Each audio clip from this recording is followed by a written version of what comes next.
Paul déclare qu'il avait une écharde dans la chair. Je ne sais pas ce qu'était cette écharde, mais je sais qu'elle était un facteur de faiblesse, car Paul a prié 3 fois qu'elle soit ôtée. Mais Dieu lui répondit, « Ma grâce te suffit, car ma puissance s'accomplit dans la faiblesse. » Comment la puissance du Seigneur peut-elle se manifester à la perfection dans un homme faible? C'est aussi cela le christianisme. Le christianisme, ce n'est pas l'absence de faiblesse, ni seulement la manifestation de la puissance divine. C'est la manifestation de la puissance divine dans la faiblesse humaine. Le christianisme ne fait pas de nous des êtres angéliques, mais des êtres humains dans lesquels la faiblesse n'empêche pas la puissance divine de se manifester.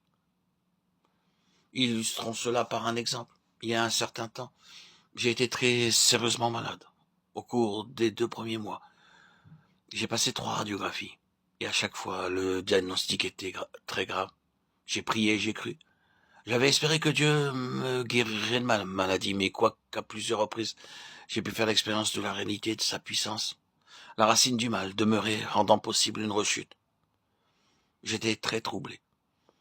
Pourquoi la manifestation de sa puissance m'était-elle pas accordée ou qu'épisodiquement? Un jour, alors que je lisais la Bible, je suis parvenu à la 2e épître aux Corinthiens, à l'endroit où Paul déclare avoir prié Dieu 3 fois d'enlever cette écharde. Dieu ne l'a pas fait, mais il a dit, « Ma grâce est suffisante pour toi. » À cause de cette écharde, une plus grande mesure de grâce lui avait été accordée. Comme la faiblesse subsistait, la grâce a été ajoutée. J'ai compris alors, c'est cela le christianisme.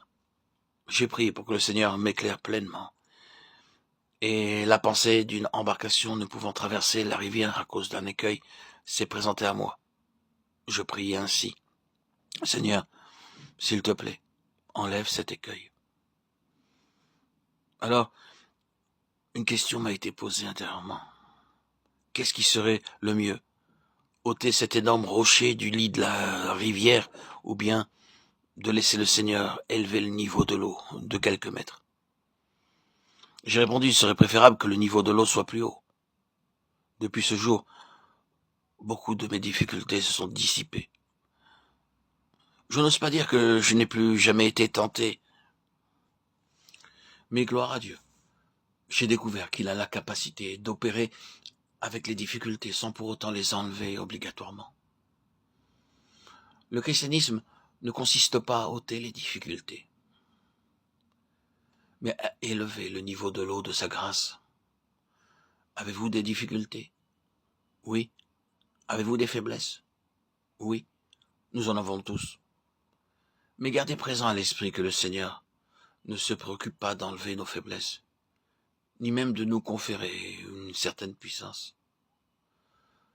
Toute la puissance qu'il accorde se manifeste dans la faiblesse. Le trésor que nous avons se trouve dans des vases de terre.